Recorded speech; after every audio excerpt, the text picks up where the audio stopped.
Hey everyone, this is Miss Fendel. This is the sub video for Friday, October 13th, because I'm at jury duty. It's going to work a little different than normal just because I'm not here. So I'd like you to first take 5 minutes and try to do this warm-up as a group. Whoever's covering can just pause this video, give them time to work on the warm-up, and then push play again. And then instead of diving in and having you guys really go through this whole first one by yourselves like we usually do in class, and then let's talk about it, I'm actually just going to walk you through it because I'm not there, and then you'll have opportunity to practice on the second page. So go ahead, take 5 minutes, work on this warm-up. Now you should bring it back. So if we look at this polynomial, just some things that we immediately know about this equation is that we see a few x-intercepts. There's x equals -3, x equals -1, and then I see another x-intercept here at x equals 4. I also want to say that this is a bounce that actually doesn't go through the x-intercept. So we spoke about this yesterday, but we said if it touches the graph as a bounce instead of actually goes through the line like a slice, we know that a bounce means that there's a multiplicity that's even. So this could be maybe that it comes up, well, this was +4, so I would write -4 as a factor. Maybe this comes up twice, maybe this comes up 4 times in this polynomial. We have no idea, but we do know that it comes up more than once, and it comes up an even number of times because it bounces on the graph. Another thing you could have recognized, there's no really wrong answer here, but like the y-intercept is 100. You could see that it's going positively up on both sides. There's a lot of things you could have talked about. The main 3 being there's an x-intercept here, here, and then a third one here, but it bounces, so we know that this is at least 2 times the factor of x minus 4 would show up in a factored form of this polynomial. Basically today what the goal is to be able to look at a graph and then take the information given from the graph and actually create a equation for the polynomial from the graph itself. So from this graph, let's look into diving in number 1. Let's discuss how to actually make this official equation. We're going to start easy today, only working on like 3rd and 4th, and I think there's 1 5th degree polynomial in the practice. Basically, I wanted to show you here the general form, factored form of a polynomial. So you might recognize it better like something like this, equals 2 times x minus 3 times x plus 1, let's say squared. But if we were going to write this out in a general format, there's always some value here in front. It could be a 1, so a lot of the times it doesn't show up, but there's always a value in front, value a, and then it's x minus the root, x minus the next root, x minus the next root, etc. The root here is 3, so it's x minus 3. The root here would be -1, so it's x plus 1. And this squared here would be meaning that there's a multiplicity of x equals -1 as the root 2 times. So if we were we don't write -1 twice anymore, we would just say x is -1 with a multiplicity of 2 because it shows up twice. That's really essentially the same way as writing x plus 1, x plus 1.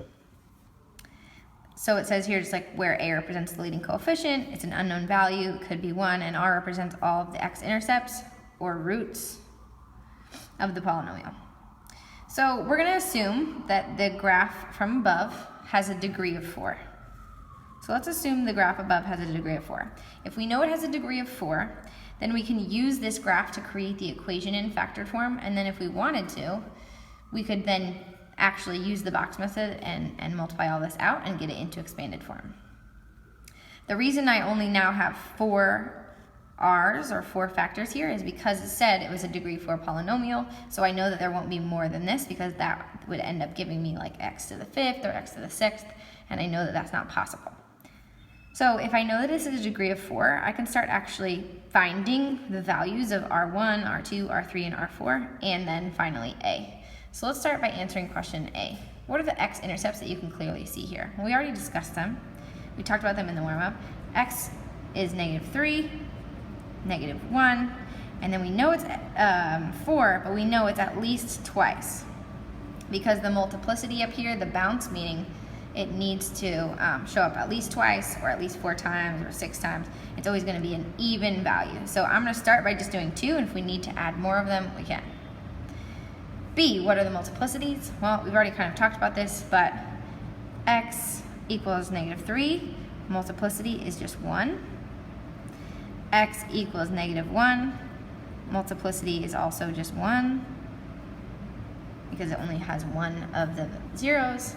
And then x equals 4, multiplicity 2. So if that's the case, then it says, how can we then solve for the value of a?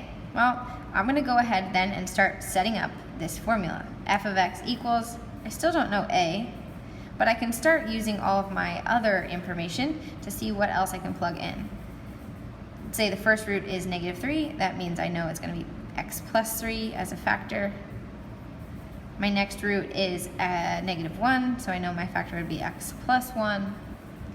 And then here, if I know my factor is 4, it would be x minus 4. But I know there's a multiplicity of at least 2. Now, I also know that the degree is 4. And if I already have 1, 2, 3 degrees written, I really can't do anything besides 2. That's my only option. I would have to have a 2 in here, because then I would have x squared, x cubed, x to the 4th. I know it's a degree 4, so that matches up. If it was a degree 6 per se, we would have to make this multiplicity even higher. But I can see now that if I multiplied all of this out, I would get x times x times x squared, which would get me x to the 4th. So I've gotten everything in my factored sets. I just now need to figure out what a is. And now this is where my y-intercept of 100 comes back into play. The reason it comes back into play is because I can write the y-intercept as when x is 0, y is 100, and I have a point. I can use that point then to plug in for the x and the y value. Remember that f of x is also saying output just like y, so I could change it to a y.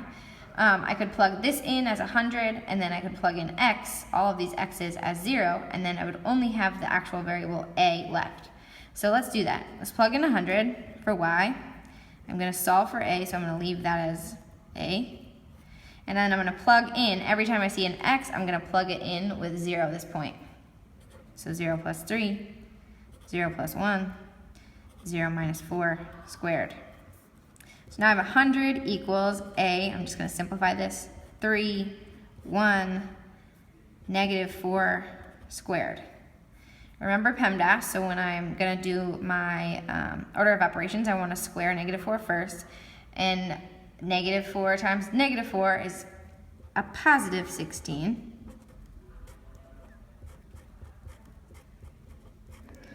Then I'm going to continue over here. So now I have 100 equals 3 times 1 is 3. 3 times 16 is 48. So I have 100 equals 48a. And now I can just divide by 48. 48a equals 100 over 48 is not a pretty number, but I could write it as a decimal. I could leave it as a fraction, so you could either write it as 100 over 48 or